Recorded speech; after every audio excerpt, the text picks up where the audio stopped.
ઉનાળામાં ફ્રેન્ડ્સ તમે આ ડ્રિંક બનાવી લેશો ને એટલે પેટમાં એસી જેવી ઠંડક વળશે. તો તેના માટે સૌથી પહેલાં આપણે તકમરિયાના બીને પલાળી દઈશું. 10 મિનિટમાં જ આ બી સરસ ફૂલીને ડબલ થઈ જાય છે. ત્યાં સુધીમાં આપણે વરિયાળીને ઓવરનાઇટ પલાળીને રાખવાની છે. અને આ શરબતનું મેઇન ઇન્ગ્રીડિયન્ટ છે આ ગોંદ કતીરા. જી હા ફ્રેન્ડ્સ, ગુંદ નહીં, ગોંદ કતીરા. આ ગોંદ કતીરા સ્પેશિયલ ઉનાળામાં જ ખાવામાં આવે છે. તો 2 થી 3 કણી તમે ઉમેરીને પાણીનું આ રીતે બાઉલ ભરીને રાખશો ને એટલે જેલી જેવું આખું બાઉલ ભરાઈને આ ગોંદ કતીરા ફૂલે છે. તો આને તમે ફ્રીજમાં 2 થી 3 દિવસ સુધી સ્ટોર કરી શકો છો. વરિયાળી પલાળેલી તેની સાથે આપણે 2 થી 3 નંગ એલચી પણ ઉમેરેલી હતી. હવે લઈ લેશું આપણે મીઠા પાનના પાન.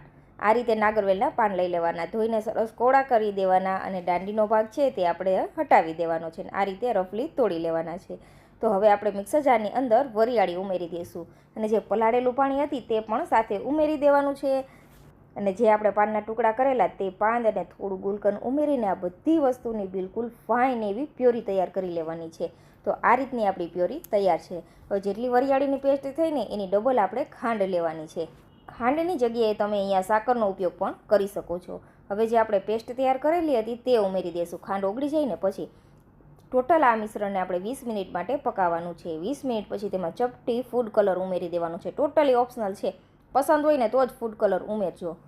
તો આપણું સિરપ રેડી છે. તો હવે આને સરસ એવું આપણે ગાળી લેવાનું છે. તો આ રીતનું કંઈક સિરપ છે. તો હવે તેની અંદર આપણે ઝીણા કટ કરેલા પાનના ટુકડા ઉમેરી દેવાના છે. સાથે 1 થી 2 ચમચી જેટલો ગુલકંદ અને રોઝ પેટલ ઉમેરી દઈશું. તો આપણું સિરપ તૈયાર છે. તો ચાલો હવે આપણે સર્વ કરીશું. તો તેના માટે ગોંદ કતીરા લીધો છે, 1 ચમચી જેટલું આપણે તકમરિયાના બી લેશું અને જે સિરપ તૈયાર કરવું લે થોડું સિરપ અને ઠંડુ દૂધ ઉમેરીને બધી વસ્તુને મિક્સ કરીને ઠંડુ શરબત સર્વ કરીશું. આ પીવાથી પેટમાં એસી જેવી ઠંડક